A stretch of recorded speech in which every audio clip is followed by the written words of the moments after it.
Hello everybody, this is Dee and welcome back to my channel, Dee Plans and Budgets. And to all those budgeting babes out there, welcome back to my desk. I want to stop for a second right now and include some footage from Twin Falls, Idaho. This is Shoshone Park, and it is just a beautiful area with waterfalls. I took some footage where I didn't talk or anything because there was no one around me, so you can hear the falls. It was so peaceful. On Thursday, I did stop for a couple hours in Twin Falls. I want to warn you, no, not warn you. I want to let you know that at the end of this video, I am going to include something really cool in footage. I don't usually do things to tempt people to stay around to the end, but this time, trust me, stay around to the end. It is super cool. With that being said, here is Shoshone Waterfall Park.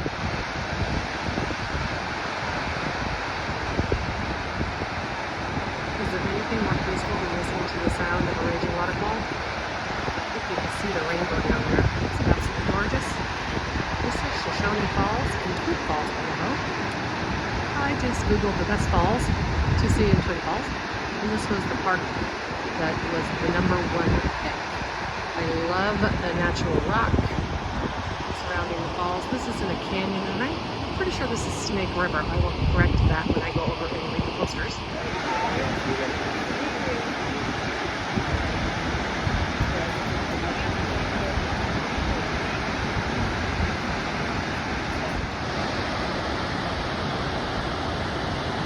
And here's a view down the gorge. And I'm going up to look at the information center next. I absolutely loved my adventure in the Pacific Northwest, but I am so glad to be home at my desk. I made cash stuffing in the wild work for me because I needed to budget while on the road. However, cash stuffing in the wild adds an extra level of difficulty that made me miss the ease of just sitting down and taping with you all. Some of the areas that I had issue is privacy. So I had a hard time just being able to find the time and the space to do my cash stuffings. One of them I did while inside the van, so I wasn't able to tape it. Another area that I had difficulty was the heat on the camera, because in order to have enough light, then the sun's beating down on my phone, and then my phone would overheat. And it's just easy to be home. In the past, when I cash stuff in the wild, I'm just out for a couple-day trip.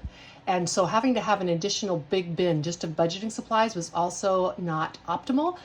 However, I am really glad I did it, because what I did do was set the example that budgeting has to be done no matter where you are in life. We all have times we may be out of our homes for an extended period of time. Maybe we're taking care of a sick loved one, or maybe we are fortunate enough to go and travel on a big vacation, or we're working on location. We can't just throw away our budgets. So I was super glad that I took my stuff with me and set that example. And I'm sorry, I have my hand waving up by my head, but you can't see it there. So I decorated on Monday, the 31st, because I had a no spend. And on Monday and Tuesday, I was at my grandson's house babysitting. He is so cute, and we had such a good time. On Tuesday, I bought food for $24.49, and that was just some treats for him, a couple of little treats for me, because I babysat actually on Tuesday, Wednesday. I arrived Monday afternoon. And then on Wednesday, I bought some more food, $5.88, but I think that was like a burger or something like that. And then $54.39 to start for gas. Oh yes, the $5.88 was a burger, because I left Wednesday afternoon at about 2:30 in the afternoon and headed towards home. I drove about 7 hours that night, stayed the night in a rest stop. It was fantastic. That was the last super expensive gas I paid for. On Thursday, gas twice. I try to fill up, when I'm on the road like that, I try to fill up with half a tank left, especially with the heat, because if I were to be stranded with a flat tire or something, I want to be able to run my engine and to keep my air conditioner going. Of course, you have to be careful for overheating. However, you can turn it on and off and be able to have the air conditioner going. So I don't want to ever be below half a tank when I am on the road. I spent $95 for food, and that was snacks, car snacks, and I got lazy. I just got them at a mini mart. So I paid like $5 for a small pack of almonds. I could have got a huge bag at Walmart, But I was done by this time trying to deal with ice in the ice chest or any of that stuff. I just figured I would get what I needed to get. And I got an RV site for the night, $32.49. That was at Castlegate, the same place I stopped on the way. I woke up, it was 59 degrees out. There was a chilly breeze, and I thought to myself, this is the last time I'm going to feel that chilly breeze for a while.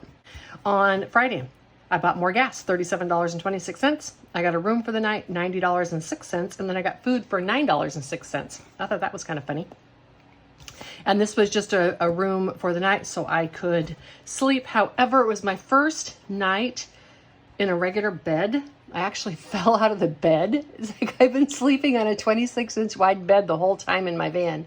Had no issues. But I went to roll over and I think the bed was tilted a little bit. I don't know. Anyhow, I thought it was quite funny. Fall out of the bed, king size bed to myself, I fall out. I've been sleeping in a 26-inch bed for 7 weeks and never had an issue. But I missed my van bed. On Thursday, when I was sleeping in my RV that night, I realized it would be the last night in my RV for a couple of months because it's too darn hot to camp in Texas. And I was sad. I'm gonna miss my little van. On Saturday, I stopped for gas again, twice again, $68.71. Got a hotel for the night, $76.42. Did not fall out of bed, but my head was just swimming by then of all the stuff I wanted to do when I got home, so I did not sleep well. $10.27. I did have some KFC for dinner, and that was yummy. Sunday, again, was just gas for $33.42. And then when I got home, I finally got to order some glasses because I've had scratches on my glasses the whole entire trip. It's been driving me crazy. So I got home and ordered new glasses. I get them from Zenni, and they're far less expensive. So it's $145.85 versus what would cost me about $400 at America's Best. And they don't scratch. So America's Best glasses, I get the scratch guarantee or whatever, and they're always having to replace them because they always scratch. And I only use scratch resistant pads, but the Zenni ones don't do that. So in total for the week, I spent out of regular my money $24.49 plus $145.85 for a total of $170.34. And for my trip home from the Pacific Northwest, $524.71. And now I have that budget. Let me get it ready. Okay, before I start this, I want to include some footage of a lake that was just kind of up the hill a bit from Shoshone State Park. It wasn't a lake caused by the dam of the falls. It was just an independent lake. And I included it because oh my gosh, it was just the perfect swimming hole. I personally did not swim because I didn't have the desire to get everything wet and have to stop and change clothes. However, if I go back to Twin Falls and stay there for any length of time, this lake will definitely be on my list. So here's the footage. All right, so a little peek. Let me turn this way. A little peek inside the inner D. I'll give the narrative and then, oh, do you see that fish jump? And then I will tell the story. If I lived in the Twin Falls area, pretty much on any given day that I didn't have chores to do, I would be hanging out at this park, swimming, finding a nice shady spot, reading a book, doing some grass. This is totally my type of place.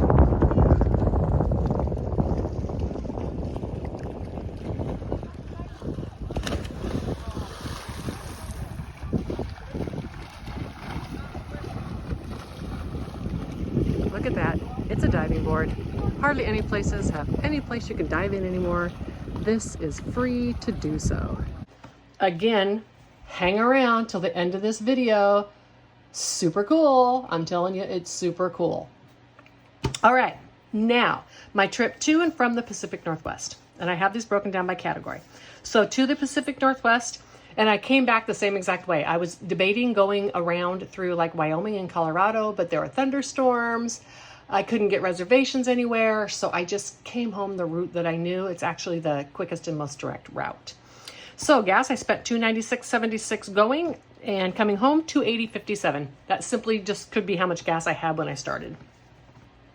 Hotels, on the way there, I spent $176.31.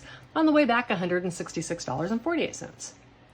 Food, I didn't track it, but I think mostly because on the way there, I primarily ate out of my cooler. I cooked, made sandwiches and such, and I had all that stuff that I had brought with me. So I don't think I actually purchased any food. On the way back, I got lazy. I purchased all my food, $44.76. Campsites on the way there, $103.53. It was 3 nights. And on the way back, just $32.49 because I took a day less to get back. I just drove straight. I didn't stop for some extra time. And then also I stayed a night in a rest stop, which is free. So the total for the trip there was $576.60 and $524.30 to go home. That is, of course, more than a plane ticket, but not more than a plane ticket plus what a rental car and hotels and all that kind of stuff would have been for 7 weeks. If I was just to go for 3 or 4 days, I would just fly. It would be significantly cheaper. Now, for what I spent while I was there, on campsites, I spent $223. That was for 5 nights. And so that's, let me see, a total of $45 a night. That is way too much for a state park. Part of the expense is they have a reservation fee, and it's $13 whether you're reserving 1 night or 5 nights. And most times I reserved, I only needed 1 night. So I did take advantage of camping in casinos for 5 nights.